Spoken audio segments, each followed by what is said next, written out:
Hello, everybody. Welcome to another episode of the Anime4ALL podcast. I guess this is a good time as any to reveal this information.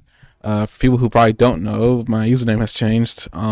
It's no longer the Game Hunter 09. Not that it really matters for this podcast. I just thought I let that information know because where these podcasts go will not go to that channel under that name. So, it will be alternate visuals with a Z. I hope you can find that. I try to make it as easy as possible. And I'm here with Spirit Magic Helmet, unless his username has changed, but I don't think it has. And he's in the middle of watching something that I guess I recommended him at a really bad time. That was my bad. So we're here to review episode... What the world title name of this episode is? My Hero Academia, Season 7, Episode 10. Wonderful... A Wounded Hero, Burning bright and true. A very Endeavor-focused episode for the show. And you can clearly see in the little window here in the podcast that Hawks is there. I also got to be very careful because, like last podcast, quite a bit of things got flagged and I wasn't anticipating it. I think a lot of it was like me scrolling through the episodes, so I gotta be careful what I scroll through because apparently Bones is looking for people on YouTube for using their copyrighted material. You still there, man? You didn't stop. I did just stop speaking. I know, and then I started talking. Earlier, I wanted to say hey when you were like saying hey, it's me, and everything else, but I didn't get a second, so I couldn't say hi. You done with it? You ever do the Fat Albert? Hey. I did not lie as a kid. I stopped because it's kind of offensive. Why is it offensive?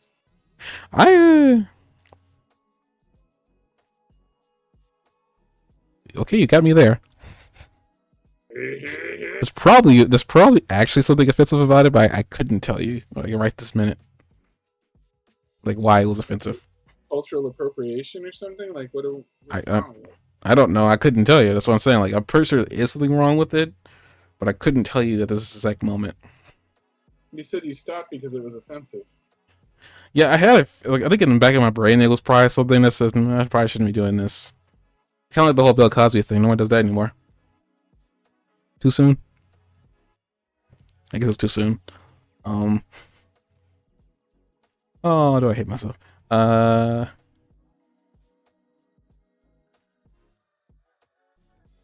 sorry, I just saw some news that they got a new Terminator. Another Terminator movie? Well, basically, yeah, and they have the... it's like Timothy Olyphant as the new Terminator. I don't know who this guy is. I guess the movie's called Terminator Zero. They just want to make another Terminator movie. I mean, you gotta make money. You gotta make money to live in America. Prices are going up. I know, but I wish they could make money by making something original.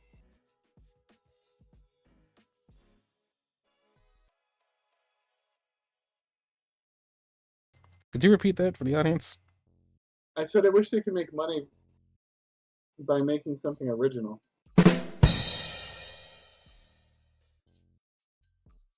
Why is that a joke?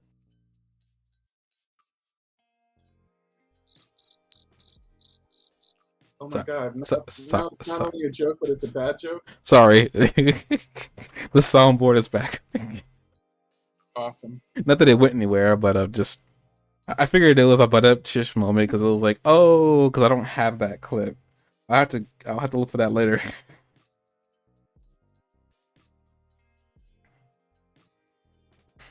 So we're here to review season 7, episode 148, Wounded Hero, Burning Bright and True. And yeah, I just was specifically for season 7, episode 10, but yeah, whatever. Episode 10 instead of episode 148. Well, I mean season 7, and I usually start over with new season 1, episode 1 to whatever. But I mean that's more accurate. Episode 148. They should start doing that. No, they'll ruin everything I've already done to this point. Completely null and void. I just did it because that's what Crunchyroll does. Yeah, I know. I'm fully aware. So that I was like, maybe that'd be a lot easier, but that would already void everything I've done up to this point. Which, by the way, like last week, I decided to watch a podcast of us from before, like maybe 2 to 3 years ago. I forgot when this happened. Just to see what my opinion of Endeavor was at the time watching his fight with the Nomu. To see if it changed at all. From what I remember, I don't think it has. Um, it was actually interesting and nostalgic to go watch that and just listen to myself. Well, not watch, but listen to myself talk about it and hear you talk about it too. I just thought that was kind of interesting for me to go back and do that. If I had anything to add from that, which, by the way, I have nothing to add from that episode that we reviewed. It was a good fight, as this one was, as well as good as this episode was. If I could speak English into this microphone, I had to see with what I'm able to get away with so far as the still image. I'm not sure if I can get away with scrolling like I did last time. So what we'll do, let's have a couple of still images. Oh, by the way, I guess we're gonna bring this up. Did you watch their new intro song? Because that was new. They had a new one. Yeah. I just want to make sure. Okay. I guess really quick. Deku, like in Midoriya, kind of being put face to face in different settings was pretty much the whole intro as far as the animation goes. In the rain. I mean, yeah, but also you got like Tiny Toga as well in here. And shots of All for One and One for All. Yeah, that was also weird because there was a shot of him looking like he was panicked, but I could be wrong about that. They keep juxtaposing Uraraka and Toga. Do you notice that? Like, well, I mean, they're connected, and it's probably gonna be it's gonna, like, I guess Toga is literally Uraraka's responsibility. And right now she is. Actually, I was totally wrong. There's a lot of cool little moments in here. I see Lemillion. They give Lemillion like a little tiny fraction of like.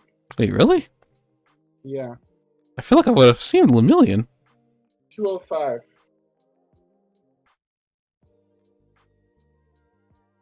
I wonder if I can get away. I'm not gonna chance it.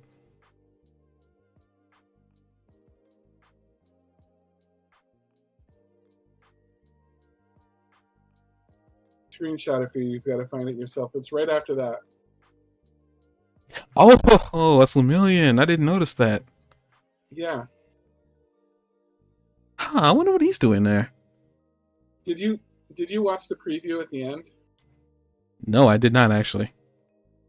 The three big ones from the upperclassmen, you know, Lemillion, Sun Eater, and the other one, are all going to step in and help fight, I believe, Shigaraki. And it looked like Lemillion got his powers back in that scene. So I wonder if this is like, because if he has his powers back, he's relevant again. So maybe that's why they put him in the intro. Well, he had his powers back already. Eerie gave him back, I think, a couple of seasons ago, actually. Oh, okay. Yeah, he's already had his powers back. But I think he must have, like, because I know he wanted to train and get back to doing hero work is what he wanted to do. Speaking of really weird shots, I just saw that. I went right past it. The shot of, like, All Might breaking through. Mm-hmm. You think that was weird? I think it's the first time we've seen All Might, like, in his, like, hero form in a while now. I mean, it could just be a callback to Kamino, but still, it's just, like, it's very strange that all the way to this point, I'm thinking if All Might's ever shown up in the intro, it's always been in his skinny form. Can you show me the scene of All Might breaking through? Oh, that's a creepy smile, awful one. 139, like 138. I guess like not breaking through, more like his fist is in the air. But he's obviously inflated himself. Like he's back to his like physique back before. He's not breaking through. I think he's just pumping his fist up in the air because then they cut to him holding his fist up in the air, and you can see he's not breaking through anything. No, I corrected myself. It's just kind of weird that they had him in his like his hero mode, but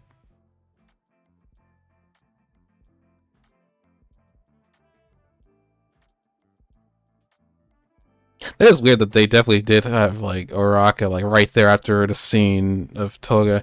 And actually, now thinking about it, based on the way little Uraraka looks, he's like looking in the direction that Toga was in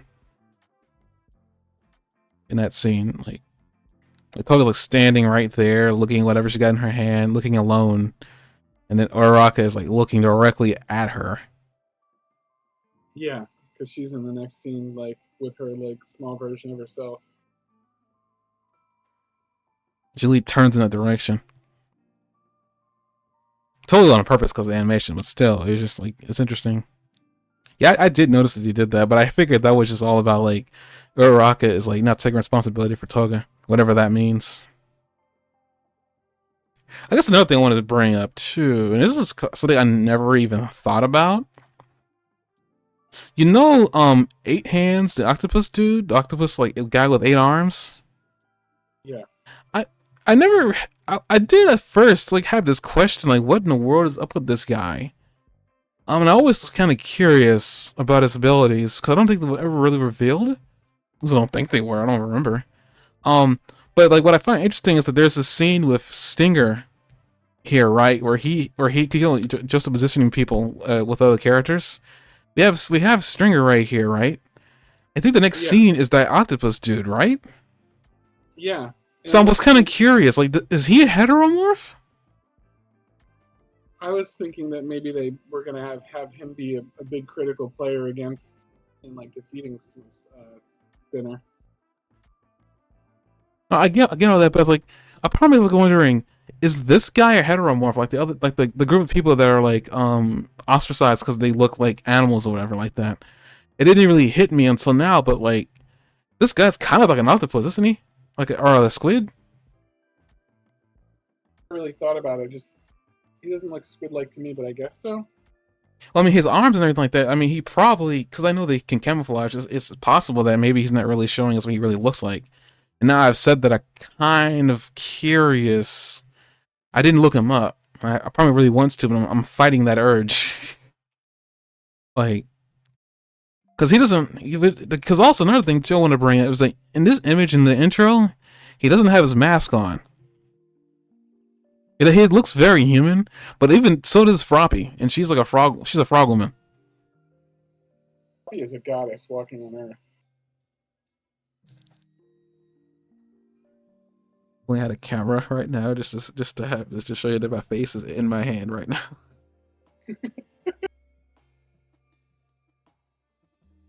It's an interesting theory. Let you talk about my goddess. Like, I'm sorry. Jeez. But it literally just dawned on me. It's like I always went. Like, I mean, it's not that I wondered if he was a heteromorph. I was always kind of. He was always a weird character.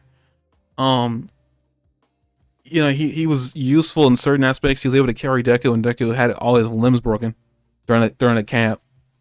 And I always did find it weird that his face was always covered. I was like, what's up with his face being covered? Is that like a ninja thing or what? Like, I would love to know what his quirk is. If I can find that out without finding anything else out. I mean, like, does he have like 4 arms, right?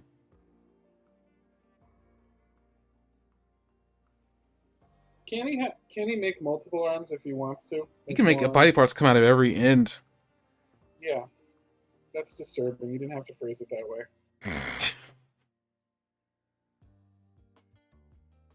Listen, it's basically how it's phrased anyway. Crap, I don't know this guy's name. Not even his hero name.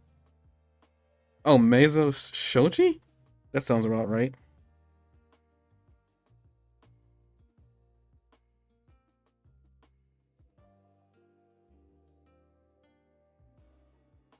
Yeah, he calls himself Tentacle Hero. Tentacle. I always thought like that was just like.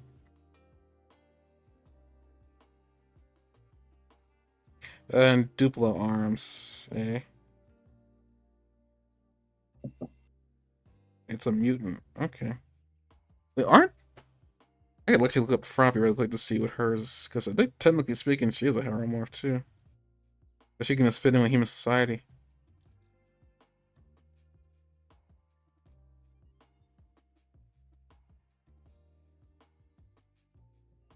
Maybe he isn't one. I don't know. Maybe like I guess he's being used here because he's probably the one guy that can empathize with him. I guess.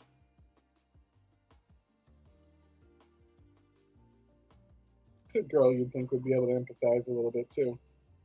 Hmm. Acid Girl would empathize, wouldn't she? She's got a pink body and weird eyes. But she kind of fits in with society, and nobody, like, as far as we can tell in her past, ever looked at her weird. Obviously, you think they would, but like they don't. As far as we can tell, no one looked at any of the heroes weird.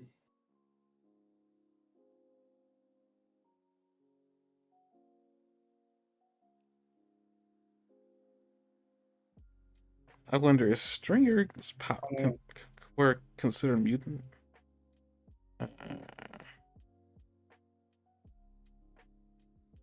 never did look at him.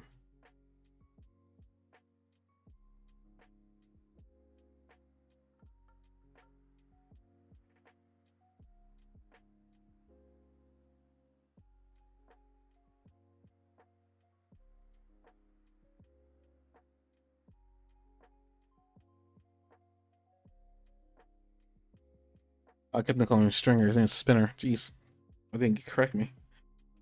I did. I said Spinner really loud and clear shortly after you said Stringer. I did not. I did not hear that. I apologize. That's alright. I was hoping you'd pick up on it.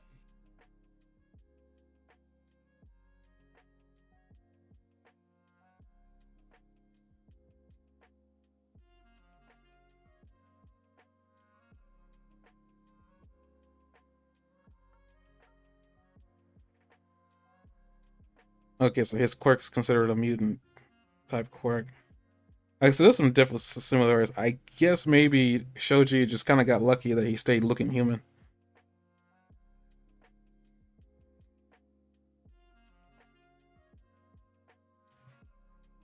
Because there was that scene of like him, like before his quirk took over his appearance, that he looked human.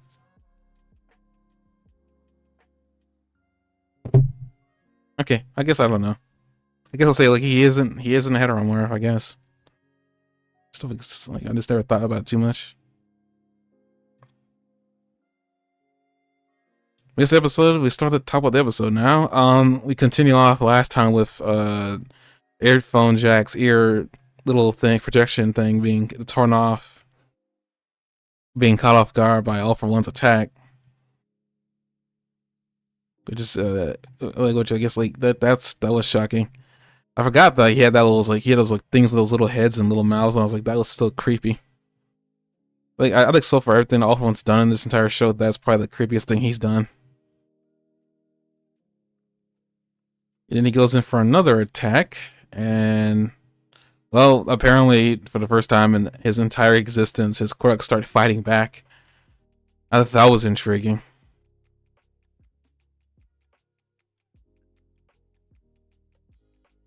I thought that was intriguing too. I wonder why he said the New Order wasn't, and he stopped talking. What? He mentions New Order, and he doesn't complete his sentence.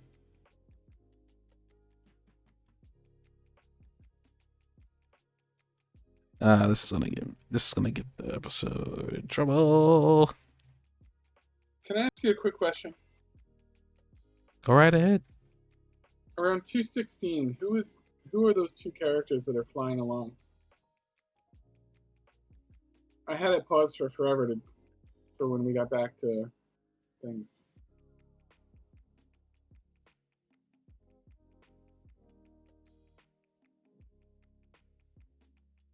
Oh, you mean Ida? Is that his older brother on his back? That's what I'm trying to figure out. Well, Ingenium wasn't killed. He was just like put out of commission. It doesn't look like Ida to me though. That's Ida at the bottom there. Are you sure? That is definitely wait. It's gotta be Ida. He just doesn't have his glasses. Okay. As for who's on his back, that looked like Todoroki, but I'm very confused what he's doing on his back there. They give him a long time. Like, they give him a few seconds of screen time. Ida is like underutilized. Yeah, he is.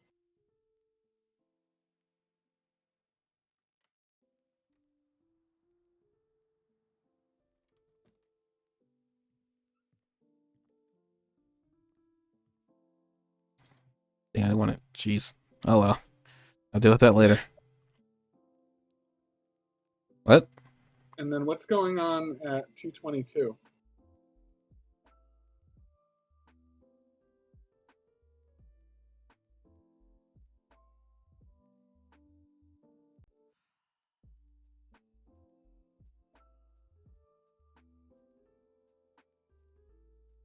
That's not it. I'll try. Well, that looks like That. What's going on? Dobby, but I'm not sure what's going on. Are you sure it's Dobby? There's the white hair, the blue light. There's the blue light on his chest too. Like that can't be anybody but Dobby. Put that in the new opening though. Dobby's already gone. No, he might not be. We saw that like the last episode. They had a blue light on his chest. He ain't done yet. Yeah. It's probably like a one more like ember left, but he ain't done yet. I'm not convinced that's Dobby. There's nobody else that looks like. The white hair, the burnt skin, just like there's nobody else, and then like everything else, like you can see behind him, like there's like what I consider to be a blue flame. Like, this looks like Dobby, just like his entire body just incinerated. All right. On top of that, you got Endeavor's hand in there. And then you have Todoroki, like in the next frame anyway, like he's doing something about it. Okay, so I'm sorry. We can go back to the. Excuse me. Is that Todoroki? Is that Shoto reaching in too? I just now saw that hand pop it. Shoto comes in the next couple frames. No, but there's also a hand right before the transition to his face,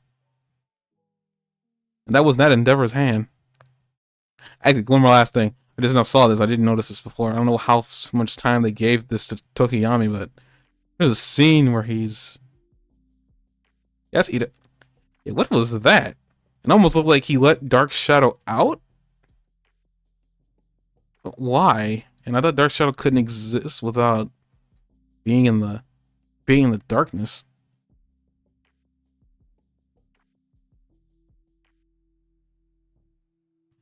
I guess there's really not much there. I don't know. I guess I have to wait to find out.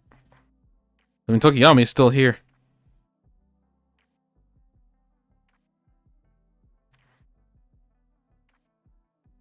But yeah, 0 for 1 fighting against his own quirks. He just says, like, why does he say, "Are you saying they got me?" So did Earphone Jack do something?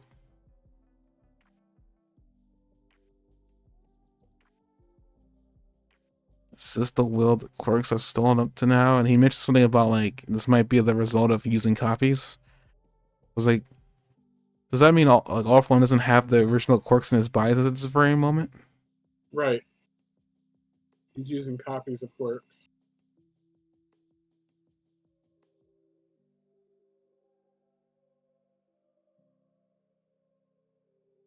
I mean, whatever is going on, he got stalled, and it allowed Hawks to get in there and get like a good swing. And Hawks like uses like Earphone Jack's vibrating wind attack to I guess vibrate his sword at a higher frequency to be able to have him pierce. I think he the first one that tries to pierce 0 for 1's helmet.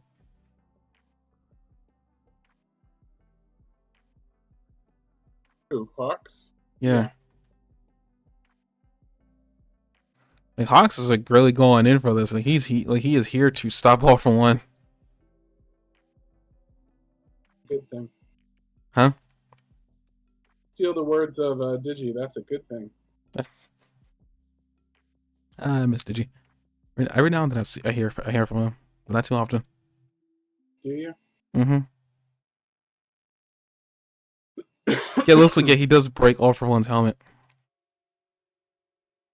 Digi only talks to me if I talk to him first.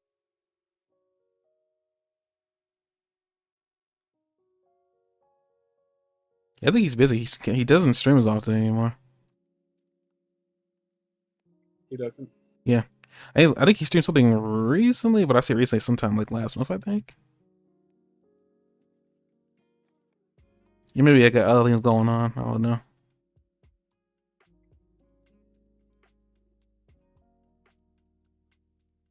Yeah, it looks like Hawks manages to like open up like space in the helmet, and probably All for One wasn't ready for that. No. And then the attack of the quote unquote insects does a significant amount of damage too, even though he was writing them off as just like a mere paltry like throwaway couple characters. He does it, and like You think Tokiyami, this is an extension of your schooling? You know, they're like, yeah. the Earful Jack gets off of Tokiyami, and then Tokiyami manages to wrap Dark Shadow around his coat-covered fist for a fist attack, which I thought was like, oh, that's kind of cool. He's utilizing Dark Shadow way more than he used to. Yeah. What was he doing with his coat? Just giving Dark Shadow more darkness to work with? Yeah, Dark Shadow, like I said, Dark Shadow can't exist in light because it weakens him apparently. But it's like, well, I'm very confused. And at least what it looks like in the intro, you see Tokiyami like in the middle of the screen. He puts his hands out, and it looks like Dark Shadow is like right behind him in his like giant form. I'm very confused by that because I thought Dark Shadow couldn't exist in light unless Tokiyami managed to work that weakness out. Maybe it doesn't affect him as badly anymore. Maybe he's gotten better at using his quirk. But light's still a problem though, wouldn't it be? Okay, I mean, I'd buy it. This is a really creepy scene of all his quirks like wearing him down. He's like, get down here, you're not gonna win this. This is the perfect scene for an abridged moment. You know what I mean, right? Yeah. I don't know what they would do here, but this would be the perfect scene for an abridged moment. Just somebody. Apparently, there's this lady that he looks like that Pearlie's like far away from him, and he grabs her, he consumes her.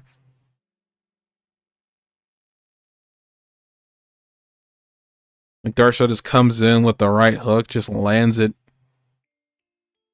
Oh wow, I didn't see they use the word smash in that. Okay. That's very All Might like of him. Right? Smash. Yeah, it says smash. It's just like smash. Like right there. It just I know it's comic book right and everything like that, but it's still funny. Ragnarok. Oh, yeah. Cool. Ragnarok fleeting blow. Okay. He kind of copied Hawks on that one, but okay. He just smashed all of his helmet. He's like, you're not going to be breathing today. Man, like that is like ridiculous how many pieces of his helmet are just right there, and in his mouth with his no nose and no eyes, which by the way they actually make a reference to it here. He took quirks to be able to sense things around him, and I was like, I never even thought about it, but like he has no ears and he has no eyes or a nose. He can't smell or anything like that. It never even occurred to me. I've seen his face multiple times, but it never occurred to me that he's got no ears. How's he hearing things? With quirks. Yeah, I know. That's what I was saying. Like he explained all of that really easily. It never even occurred to me. But you think like mine is like, how does he breathe? The helmet. Right. That's the point of the helmet. It's a life support device. It's a literal life support device. But where does the air go in? Like through his mouth? Because he doesn't have a nose or nose holes. I mean, I still think you can survive off oxygen from your mouth. You just have to be breathing. You just have to be heavy mouth breathing.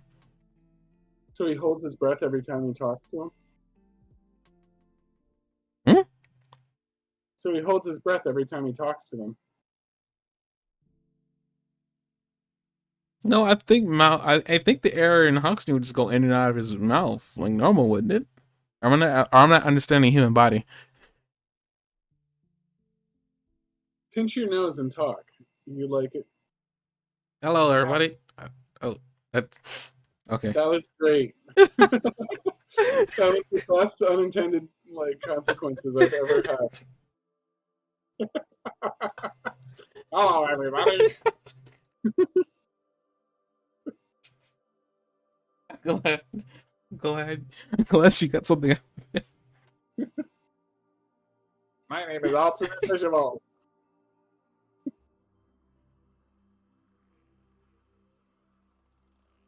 I was trying to say is that without your nose, you've got a budget talking against breathing.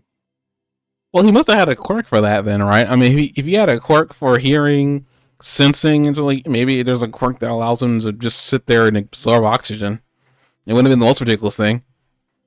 Yeah, breathing through your skin, that's possible. I mean, he's been living for a long time, so he's come across all kinds of abilities in his lifetime. Yeah.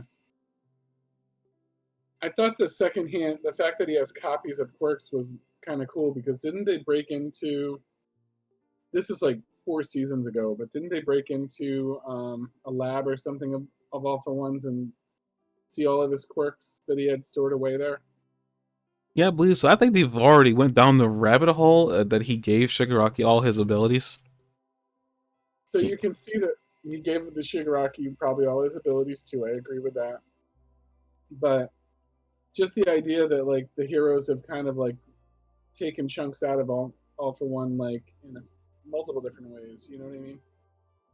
Like that was a hit on him that they stole his original quirks, or that they, you know, seized his original quirks from him that he had stored away. Yeah, I'm surprised for a man that's like had everything planned. I guess this is all planned, but maybe some of it didn't go as planned. As you see later on, but yeah, just like looking at his face there, I'm just like I just never really thought about it because we've seen his face so many dang times, but how he breathes and eats with it's never crossed my mind once. I just see this scab of a man just like right there with no eyes and no nose. I should say no nostrils because he technically has a nose. It's just doesn't he doesn't have the holes in his face to allow him to breathe oxygen. They've been scabbed over.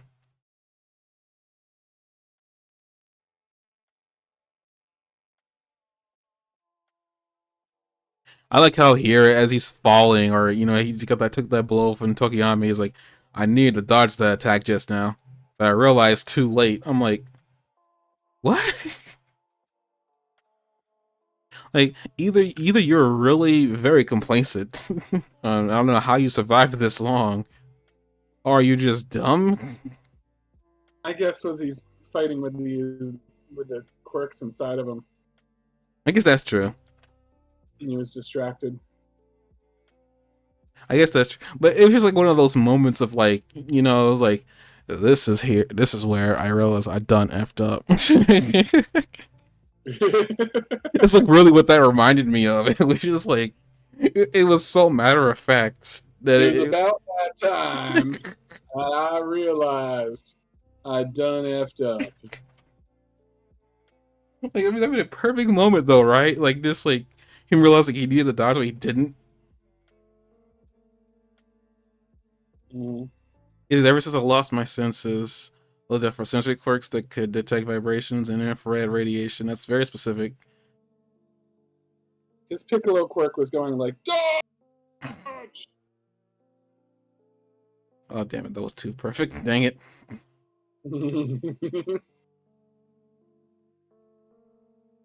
They said if it was just that girl's immature sound, I wouldn't have been it wouldn't have been an obstacle. So he doesn't blame her for his. Okay, so it must have just been him being held up by his His quirks. From the sounds of it, it looks like this has never happened before. Man, he just a scab of a man. I'm sorry, I keep on calling him that, but just I always assumed All Might was the one that did that to him. Yeah, I got confirmation later on in the episode that it sounds like All Might definitely did that to him.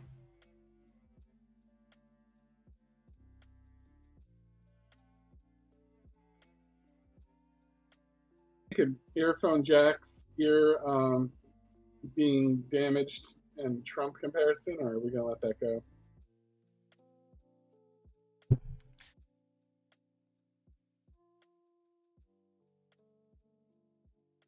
I'm gonna let that go. I don't think we need to. People who don't know, and when this episode comes out, our America's former president was involved in a shooting, and by involved I mean he was a target. He survived. Moving on. Well, earphone jack survived. The shot just penetrated her ear. Well, more like that ear lobe thing that's dripping down. I hope she can grow that back. Yeah, I wondered if she could heal that. I feel like she can't. Then you get this image of All for One eating this poor woman. I'm guessing it is the quirk that he utilized a lot during Communal War, the black stretchy rectangular quirk that he used to pin people down. As he eats her, the quirk comes right out of his entire being.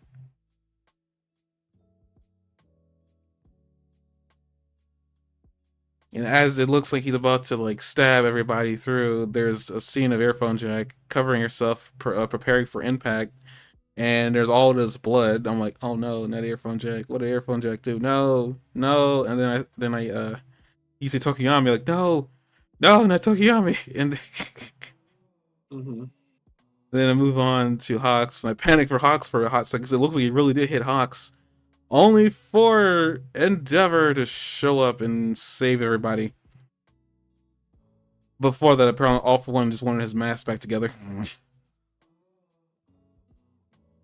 He wanted his mask back together, but Endeavor showed up, and he managed to like rip apart his arm in the process, like a double. That mask, man, double like, purpose.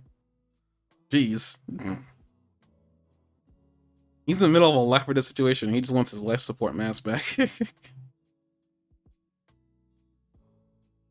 Like, that persistence must have warped you. But yeah, Endeavor like takes the hit and then rips his arm off. I'm like, good lord, man. But before all that, we see Endeavor on the ground. Apparently, they don't want us to see what happened in real time, but we go back in the flashback real quick to see Endeavor's on the ground tending to his wound while he's got his previous self looking down at him, where she's calling him a weakling and whatnot. And you talk about all his past failures and whatnot. Yeah. You think you exploit your weaknesses, you lowered yourself to something that I can't even stand looking at. Like that's interesting. It's like, geez. How about self-deprecation? He took it to a whole new art form. You weren't able to become superhuman. But I said this is an interesting line, like you weren't able to become superhuman, and then Endeavor goes and does that whole "here have my arm" and generates a whole new one just through flame and probably sheer willpower. I'm telling you though, losing his right arm is going to be significant.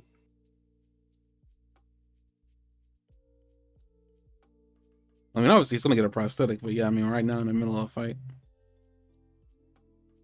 Weird scene on the ground where he's like talking to his younger self. And you get a flashback of like when he was, I guess, Shoto's age. And then I didn't pick up on the fact that his father was a hero. Was that actually just outright stated? I remember I saw his father died, but I didn't pick up that he was a hero. Yeah. They say it. They say, remember your father who tried to save a girl from evil and ended up with a lump of flesh along with the girl. Yeah, but that doesn't say that he was a hero. I'm not saying he's a superhero, but he was a hero. He was a heroic person for trying to save the girl. I can't argue that. I probably could, but Yeah, I would probably be a dick for it. But just yeah, I could see you arguing that. give me anything, just like one leg to stand on. I'll argue it. As all this was building up, like with his injuries and like his ripped arm and like with the backstory that they were giving, and of course, Endeavor like grabs his former self by the neck because he's violent, and everything else he's doing. Like I was sure that they were killing Endeavor. I was sure that this was like a suicide attack that he was doing on All for One. When he grabs him, runs him through the forest for a little while, lifts him up in the air, hugs him, and like uses prominence burn. I get all that, but before all that, he's kind of like even before. I mean, I can see what you're talking about. I thought he was gonna die too, but like all the things he says beforehand doesn't sound like doesn't sound like the actions or the words of a suicidal man. About how he's gonna continue to hate himself, but he's also gonna keep looking forward to hopefully prevent like his decisions affecting everybody, all the young people, behind him. I thought he had decided that his suicide was the only way that they were going to win. I don't know if it ever could like burn himself enough to cause a suicidal prominence burn. It's like I'm not saying it's impossible. It's like, I don't know how much heat that would take. It's funny because when I was watching this and I saw him lift him up in the sky and like hug him and then like start the prominence burn, like I started typing in my podcast notes that Endeavor pulled a Vegeta. I mean, this is probably the most Vegeta he's ever been, which is saying a lot, actually. Yeah. But I meant like remember when Vegeta like incinerates himself to kill Boo? Yeah, no, I mean, you said this before in the podcast when we were talking about him doing when he first did that promise burn that he thought was going to kill him. Yeah. I remember the exact line because you said that. I think you said the exact line back then. It's just I started typing it and then I saw that he didn't die and I erased what I typed. But I was sure that that was it, like for him. No, I get it. I mean, like I'm not saying I'm not with you because I thought he was gonna die here. I was like, oh, they're gonna kill him here, huh? Um, when they didn't. He might still die.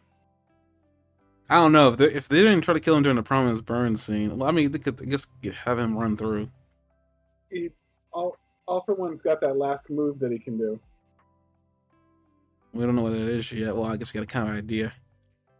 What I want is I want to find that scene where Endeavor, like, he's facing All for One, and then like with his arm, like the torn arm, he makes a fire fist. But apparently, that pose that he's doing reminded him of All Might when All Might was standing right before him.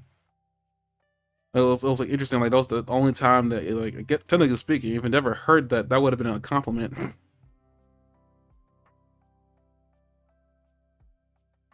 Here it is. So that's a durable suit that he's wearing while Endeavor's dragging him through the woods. He's got a particular tailor. He Dragging him all struck the the way through links. the woods, lifts him up in the air, and like his suit's not even like ripped. Yeah, this scene right here, like all after he takes a blast from Endeavor and Endeavor gets ready for another one, like you see this image of like All Might standing like right before him, like right there, and then you flash immediately back to Endeavor. Mm-hmm. It's like if I never thought that someone like you, it's like he wasn't expecting to see, I guess a remnant of All Might standing before him, kind of. But again, it's like that probably would have that would have if like Endeavor had heard that probably would have been like the compliment of his life. Yeah. You know, it's also kind of sad if Endeavor dies here, which he again I think he very well might still. Then oh his suit does get ripped up. If Endeavor dies here, then Hawks becomes the number one hero.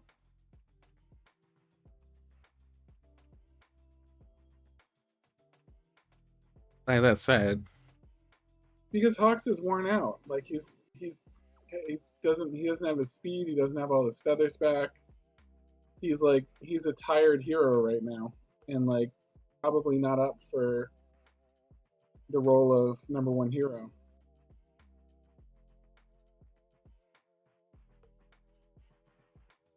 I mean, he'd probably take it right now and run with it as best as he could. Just because you're number one hero doesn't mean you have to be the strongest. I mean, everybody's tired. I get what you mean, though. It's a dire situation that were to happen. Yeah. I'm watching the last thing. I'm done using this body and I'm ready to throw it away. That's why I can try this. And then the bullet lands and the girl is there. Is that the one that steals his powers?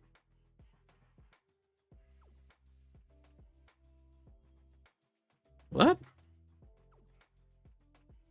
1243.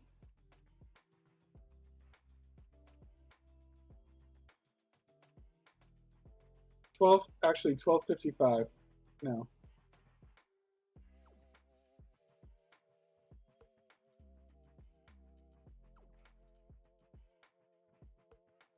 I mean, the syringe? I think that's the one that powers up his quirk. Because, I mean, he says, like, because he says that, like, villains also become dangerous when they're backed in the corner. I don't know why he would use something that would seal his quirk ability, his quirk away. What is that capsule, though? That's the thing that they inject into their arm to power up their ability. Like, that syringe is supposed to keep that liquid that, I'm almost think they still had a few vials of back when Chisaki was still around. Yeah. He said that's why I can try this.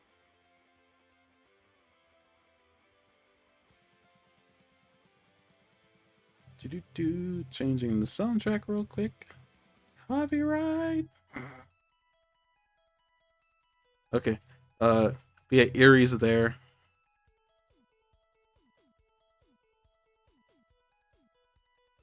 But yeah, that's obviously like that's the entire thing is supposed to make sure you know that it's the quirk enhancing drug. On top of that, like, and like after you see the scene, like we see him grow his ear back, and then apparently his eye holes open back up. And pop! It's an eyeball. Yeah, it's an eyeball, right? It's a freaky eyeball. I guess it's gonna return him back to his like maybe it's like rewind juice. Really wish I didn't use the word juice there, but you to the point. Like maybe it's the rewind. Maybe it's gonna bring him back to his prime again.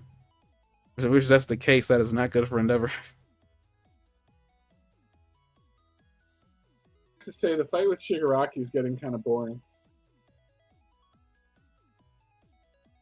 By comparison.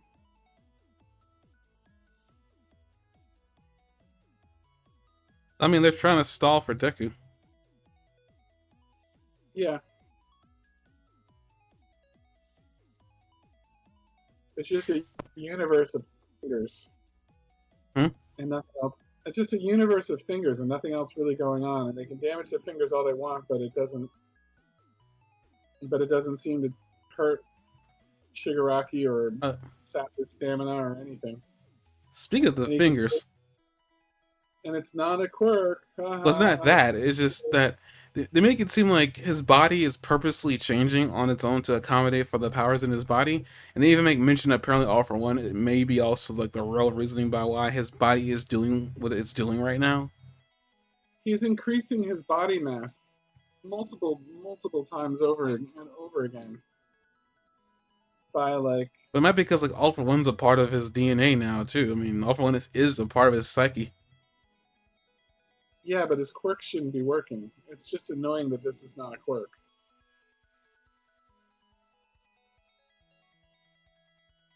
Again, I don't really think it's all that bad. I mean, I'm not finding this as offensive as you're.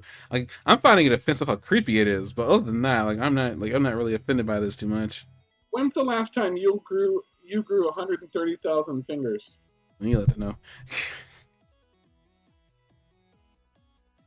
That's what I'm saying. So they kind of explained it. It seems like Shigaraki's body, because from the way, at least how quirk science is supposed to work in this universe, it sounds like, first of all, the body can't handle more than one quirk, right? That's the basis of what we know about how quirks in the human body work, right? They can't handle more than one ability in their body at one time. Mhm. It's apparently been theorized that like it might be possible to put another quirk in someone else's body, but they don't know what effects that would have. We learned from One for All that essentially having more than one ability just strains your lifespan and makes you die early. This is how how they understand it. But on top of that, we also learned that there's this theory from that doctor who's in jail right now about quirk singularity, and it's supposed to power up. They don't know what that means or whatever. It's supposed to do something. They have a theory that something's going to happen when a lot of quirks congregate into one person. It seems like this is what's happening right now. The idea of the quirk singularity is happening, and yeah, you could probably say it's a cop out because it hasn't happened at any other point. But another thing too to think about, no one else has had as many powers in their body besides All for One, and I guess it hasn't affected All for One for unknown reasons. Um, Actually, does All for One keep multiple perks on his body, or does he keep them in vials someplace and he just switches them out when he needs to?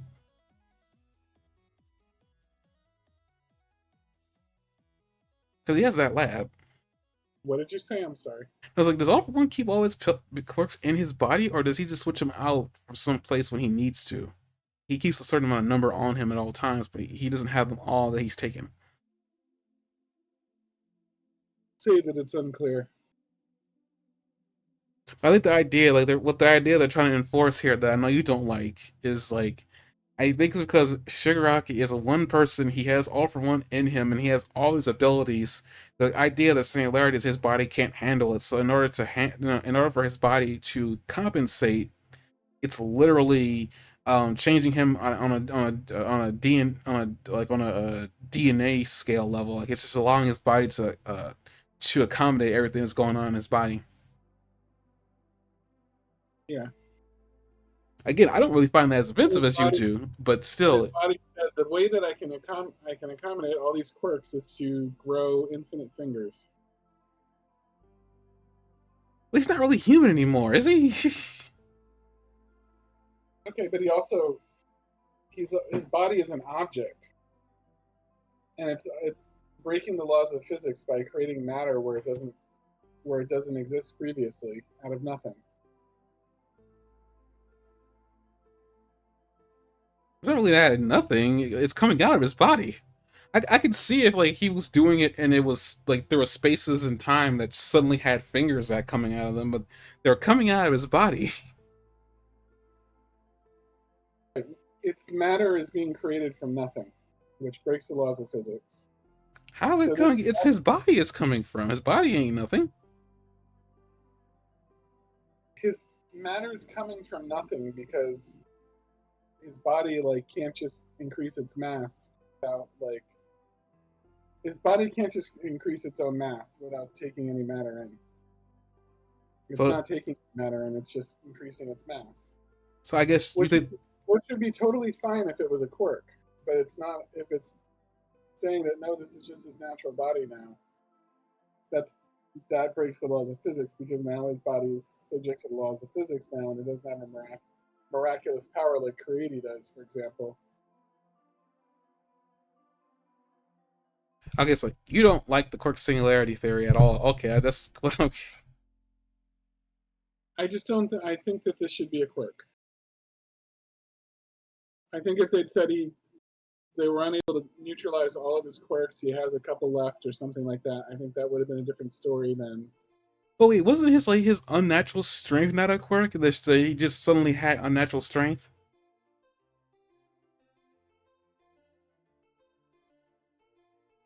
Augmented strength. I can I can get on board with being part of his body adapting with quirks. The strength on the level of All Might?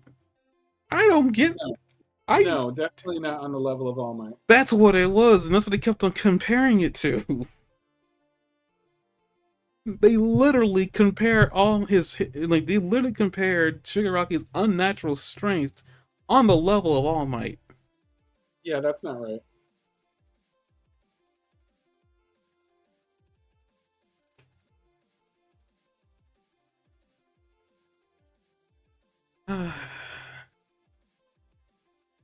He's just a god at this point.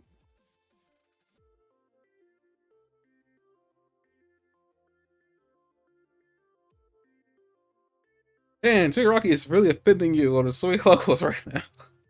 I haven't even talked about in my notes. I put my podcast notes. I wrote Shigaraki talks a lot while he makes millions of fingers because I thought he was talking too much, and then Bakugo confirms by saying that he talks too much. And Bago doesn't like Shigaraki to begin with, so I mean, of course he's gonna say that. Think so? My first hint that he didn't like Shigaraki is when he called him a nutsack-faced handyman. And I know Baku didn't like Shigaraki from years ago. I mean, half the issues that Baku's actually had all stem from him anyway. I mean, even Baku even makes mention of that too. Like every single thing he's been through, every single like issue he's had, every single misunderstanding he's been through, every apology he's ever had to make is all all coming from this one dude.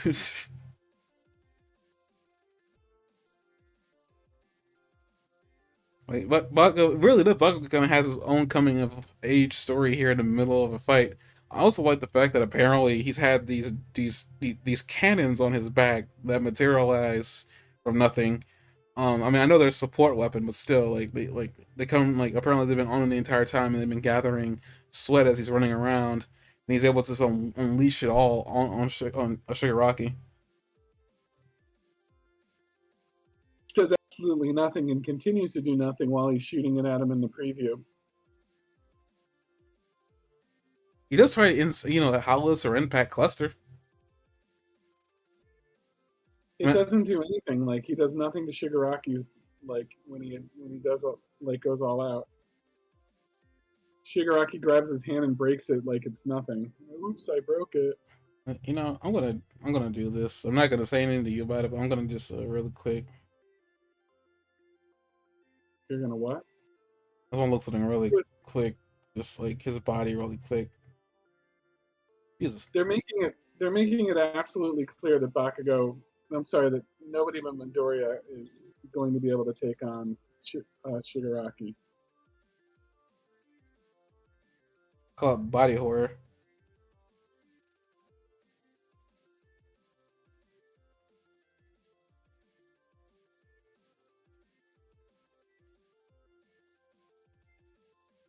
I'm just learning that you just don't like the quirk singularity theory. Okay, I mean that's reasonable. You get a close-ups of Best Jeanist, and I have to say I never noticed before that his belt buckle, which appears roughly where his mouth is, says BJ in gold letters. I mean, those are just. I can't make that any better. It's there. I'm not going to show that for TLS reasons, but you know what else I thought was kind of cool about this fight though with Shigaraki? oh, you found something cool. I thought you thought everything was BS. Eraserhead and what is the guy that copies quirks called? I forget his name. Monoma. Eraserhead and Monoma, their job is to just watch this.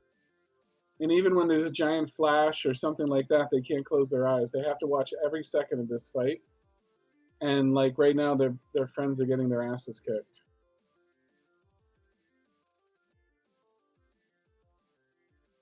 And they're like, you have to watch every second of it, or it's going to get much, much worse, and he's going to come kill you too. Hey, speaking of watch, a group of students that we haven't seen since season 2 show back up here. The business class students. And they're documenting the whole. When I saw them show back up, I was like, "What are they doing here? Like, what do they even do at the school?" And apparently, find out that their job is to document everything that happens. Like, they are the historical buffs that write the story. I was like, "Oh, that actually makes sense." I wonder, based on like after we already hear what Spear has to say about the body stuff. I wonder what they're gonna write about in history books 10 years from now.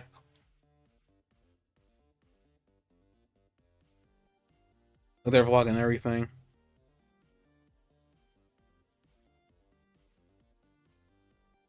I guess speaking of Bakugo and Best Jeanist, I find it interesting. Like Bakugo has like a little moment where he's trying to do something cool, and it's really freaking cool. And like very rarely will I ever or if ever use Bakugo's actual hero name because I don't think he deserves such a long name anyway. Was like Yeah, even though it was a failure of an attempt, it still was a freaking nice attempt that he was trying to attempt, take out, trying to do some serious damage to him. I gotta give him credit and give him respect for going in and just going all out with what he had currently, which is like a lot of bombs to hit Shigaraki with everything he's got. But I love it that after like Best Jeanist is watching him, watching the student that he was trying to like fix all those seasons ago, you know, be a true hero, and he was just shocked. And then after he hit him with Howitzer Impact, he just uses his full name. I'm like, where is it?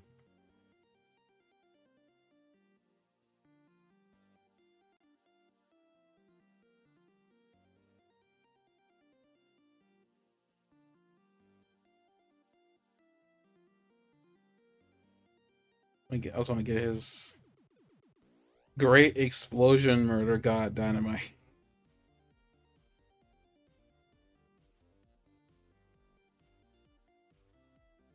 I really hate that for Best Jeanist. they make it canonical, like with the Great Explosion God, like by doing it in the cutaway, like scene for But commercial. I think he says like, doesn't Best Jeanist actually say out his entire name like before the Doesn't he call cutout? him? I thought he called him Dynamite. At one point, I think he did, but I think he actually straight up called his full name like at some point as he was watching this. Yeah, I think that's possible too. I just can't remember where.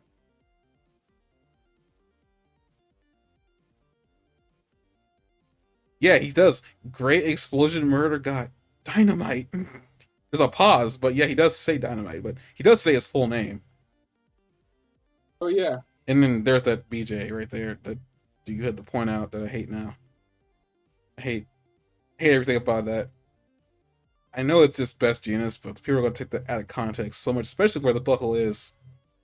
Like, my goodness, man, character design, work on it. where the is and also where it would be on jeans. Well, his jeans are like, It's incredibly awkward.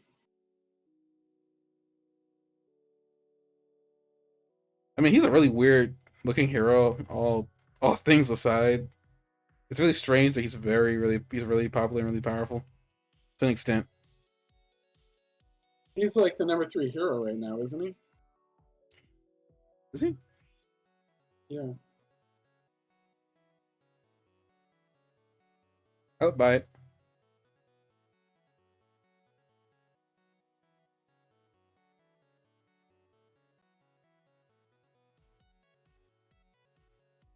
And Shigaraki's got this smug look after like Howl's impact cluster hits him and breaks Bakugo's arm.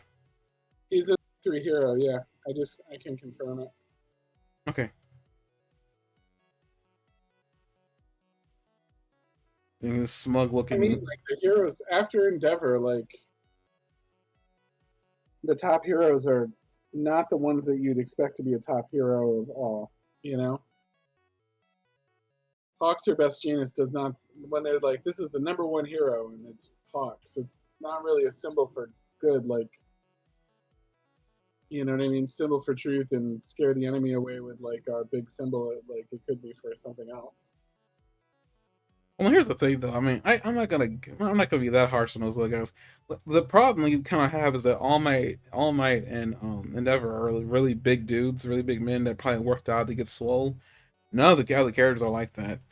Like they're not like this big guy that's up there. So yeah, the symbol of truth and whatnot. But it's just like, But they're also similar in like that they have a big force of power. Like I mean, in like all my like was like he punched something really hard and it would go like flying or explode or whatever. And Endeavor like isn't as strong as All Might, but like yeah, I could see it. He's got a big fire that he shoots at something. Like they're both power power hitters, and then Hawks is more like where he is because he got clever. He's clever. You know what I mean? And Best Genius is where he is because he's dynamic and versatile and gets really creative with his quirk. But they're not like the power hitters that Endeavor and All Might were. So if they hit up the top, it's going to be hard for them to be the symbol of peace in the way that All Might or Endeavor would be. Maybe we need to get rid of the whole symbol of peace thing. I've already kind of stated like I like I mean I like All Might. Don't get me wrong, I like All Might. I really do. But like I still stand by what I think I said earlier about like it's I don't want to call him narcissistic, but it just like the whole idea.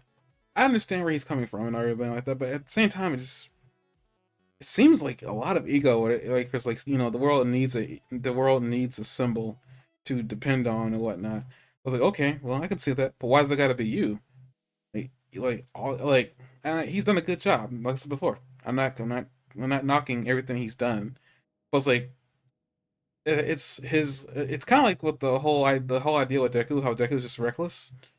Um, like All Might's just as reckless as Deku, and on top of that, I feel like maybe a lot of what Deku's recklessness came from is from All Might. You know, him, watching him as a kid and whatnot, and wanting to emulate him. Even though Deku would try to, as hard as he could, like go his own way, be his own hero, like All Might wanted him to. Deku still emulates quite a bit of what All Might is.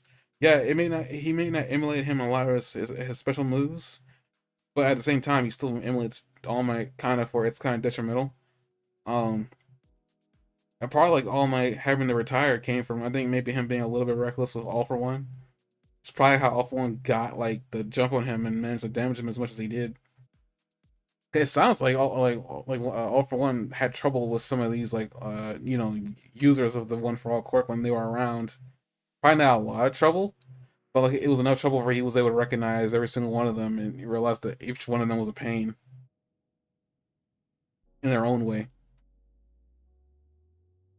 And that he's been trying to get his this quirk back that he gave to his younger brother all these years. Yeah. Like to me, it's like all fun. I mean, like one for like oh my yeah, he was like necessary.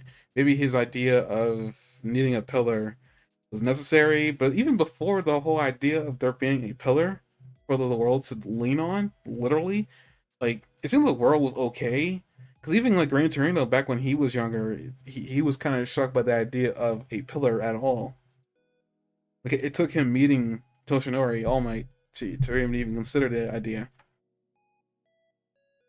And even then, like when All Might needed to retire at that last fight he had, when All Might like finished One for All, and he was still working by being the symbol of peace and whatnot.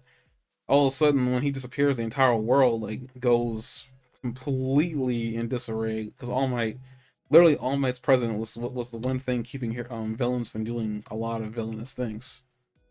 And then Endeavor had to pick up all this slack. And on top of that, Endeavor, for all his faults, is technically a result of like what All Might said, set into motion. I don't know if he was the one that created the Hero Society system. I'm not sure who did that, but like him being number one for so many years and people wanting to aspire to be him and be in that spot. Everything that Endeavor did to be where he's already get, that's all his fault. Not even gonna pretend that.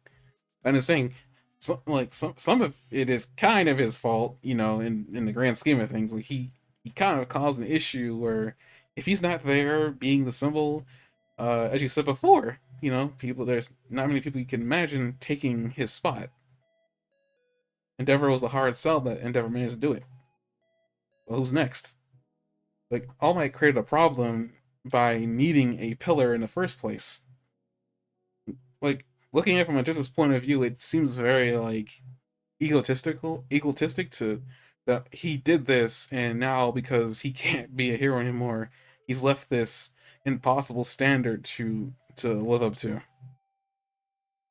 Right. And then really weird, like All Might caused a problem by trying to be the good guy, and again, I'm not trying to like paint him as a bad guy, but I stated this issue I kind of had with it, looking at it from an objective point of view of like a lot of this is his fault because he created a situation where there needs to be somebody in that spot.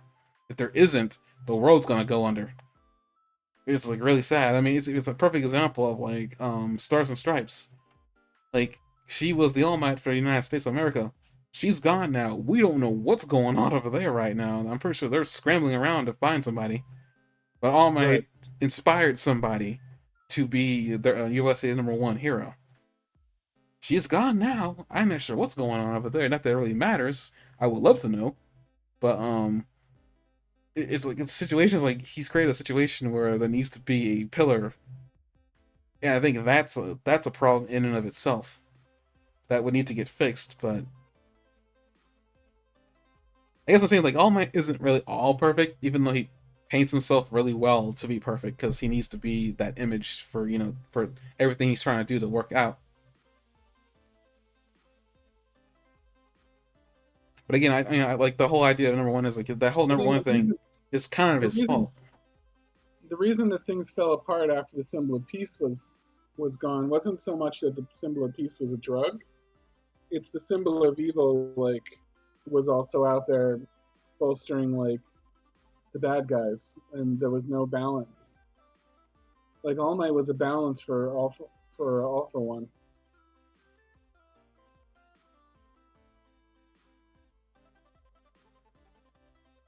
I guess well, All for One wasn't really all that active after like All Might dented his face in. That's at least the can I'm gonna go with. I'm not sure what actually would happen to his face, but I'm pretty sure All Might was the one that did something to it. But like, but even with that whole concept, even with that guy out there, like it's not like the heroes that were like less powerful than him weren't really doing. It wasn't like they were useless. I don't know. Just like the whole idea. I kind of always had a small issue, kind of with the whole idea that All Might back when he was younger decided. It wasn't like he asked anybody. He just decided on his own that the world needed a pillar, and I understand that it was all noble.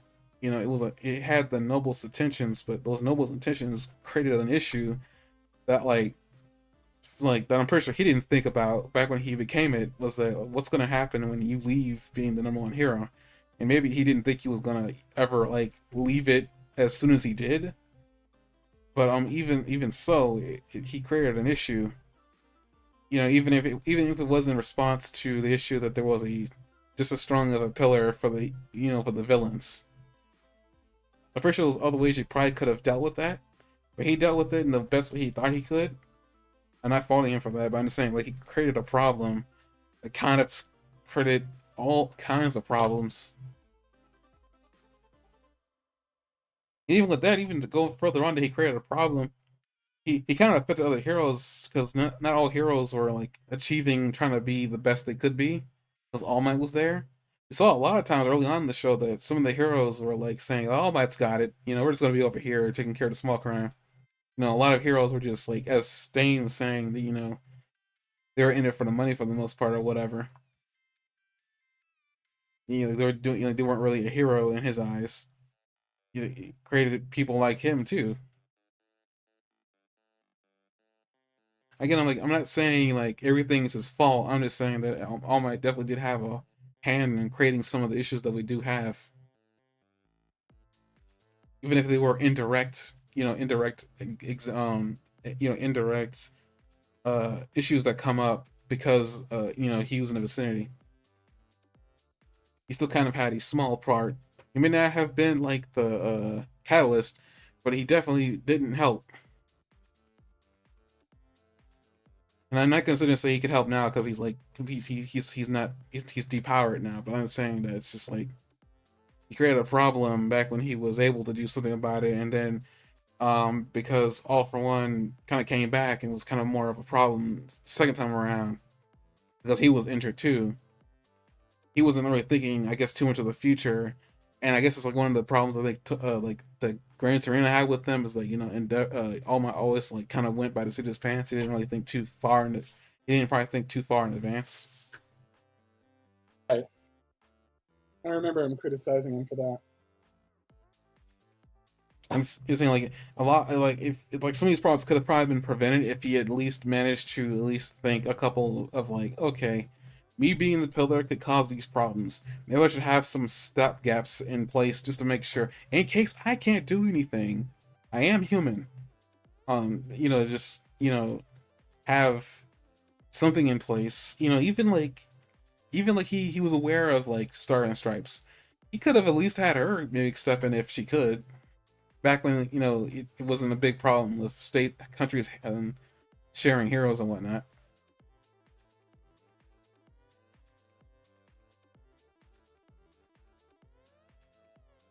Like I don't hate All Might. I'm just saying like there was this kind of the issue that I kind of started seeing like once All Might left the podium in terms of like, oh crap, there's these issues that are just starting to come up now all because All Might left the stage. And Endeavor can be as effective, but like Endeavor's Endeavor right now. He's got his own issues he's got to worry about, and also keep his own workload spotless.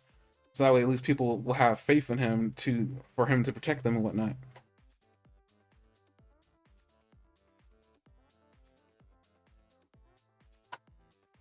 Endeavor stepped into a spot that no one else ever had to do because All Might always had it handled. Yeah. Endeavor did a pretty good job.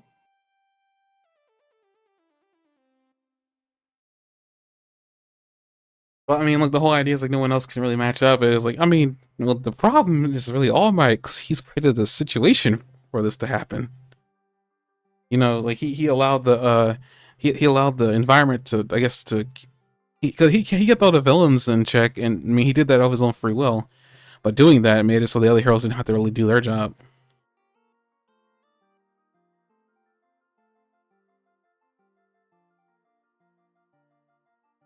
Shoot, I think the first episode, like All Might was like when they bottled up that villain, and he started running off to put the villain back in the prison.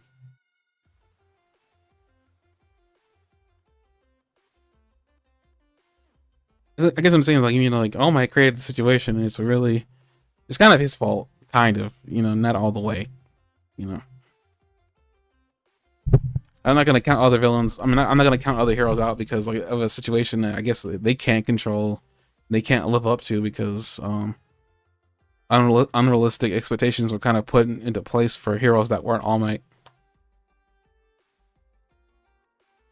And I guess Deku can fill that if he wants to, but I don't know if he really wants to be like All Might, I guess in that like regard any longer, or I don't know what his thought process is. Because I mean, Deku's seen just about like the good, the bad, and the ugly of the hero world now. Yeah. So I'm not sure what his thought process is right now.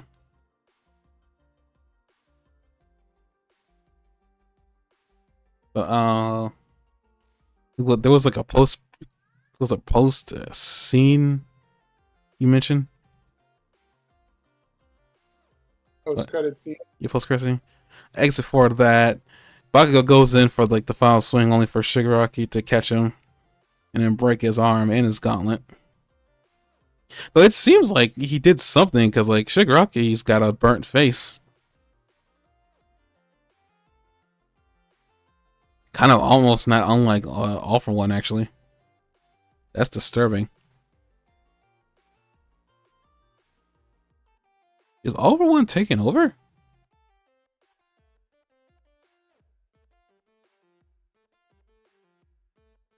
I also saw something on Reddit about like people talking about Shigaraki's lips, like what happened to them.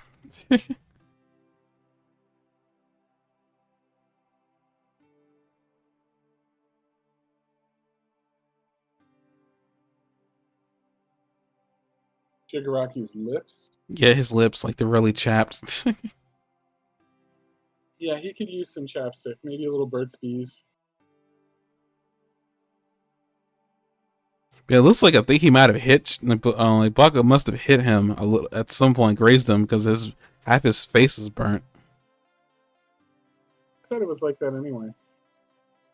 I don't think so.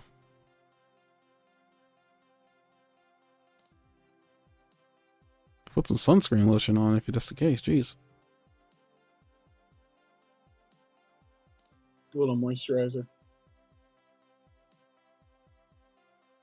Are you checking? Yeah, I'm just trying to see if like there's any part of this episode that has.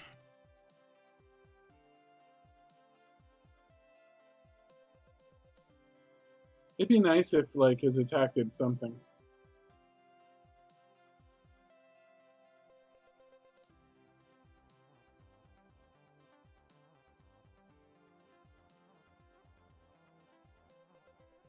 Oh wow, his arm is just turning into fingers indefinitely. Okay, I didn't notice that. Yeah. It is a little bit weird.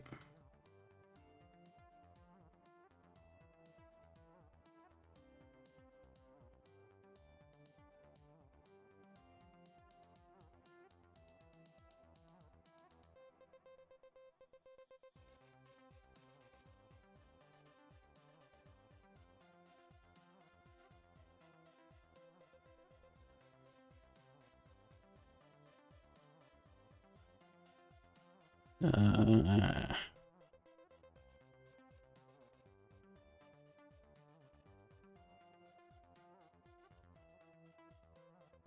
Apparently, Nigiri, like the girl with the spiraling energy, his hair was being used as like conduction coils. I didn't realize that's why her hair was short.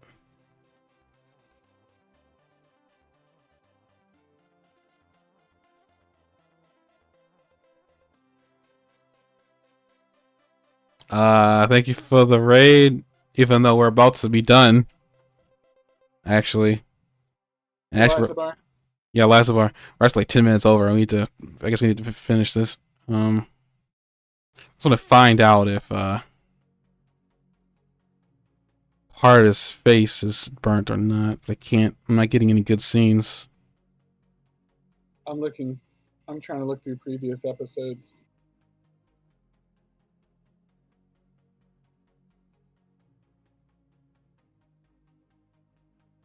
Thank you for that raid, Elazamar. We'll be ending here in the next couple of minutes, actually. Just trying to find something.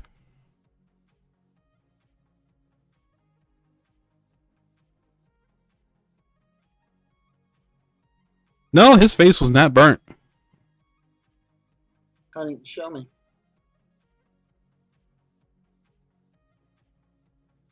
Yeah, you're right.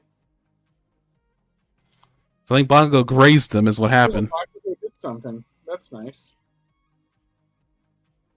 It might be Shigeruka's carelessness, but still, yeah, he definitely did hit him. I mean, I grazed him, but he definitely got something on him. I mean, like he made flambe out of his skin. Yeah. As soon as he gets his quirks back, he'll probably regenerate it, but for now, it's something.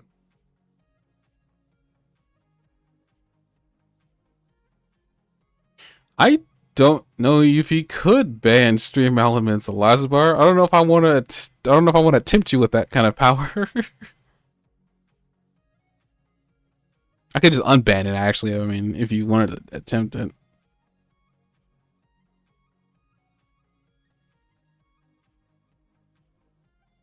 So really quick, I'm just gonna copyright reasons. Man, those hands are really creepy. Oh wow, the big three. Yeah, you're right. So the big three is gonna be next. Well, let me find out really quick.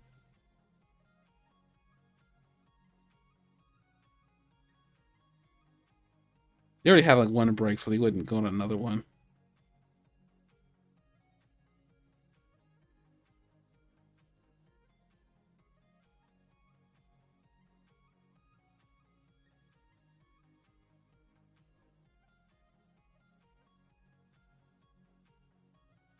Next episode, Light Fades to Rain, July 20th. That is this Saturday. Okay, yep. Cool. I was not expecting the big three to show up though. And it's cool. Lemillion is coming out of the ground too. Like he's just ready for this. Yeah, I kind of glad they explained why, I guess Spiral Energy Girl's like hair was short. I was kind of like, huh, weird. She cut her hair for this. But apparently they're using her hair as conduction coils and what's like they're allowing the energy to transfer through. So her hair has apparently the ability to transfer energy through it. Her? Yeah, the girl with the sprawling energy. Apparently her hair has the ability to transfer energy through it. Oh, cool. Because they're using it to help power. They're using her hair as conduction coils. I think is what he said. They mentioned it during one of the scenes. I think they mentioned it during the scene where the business students are in it.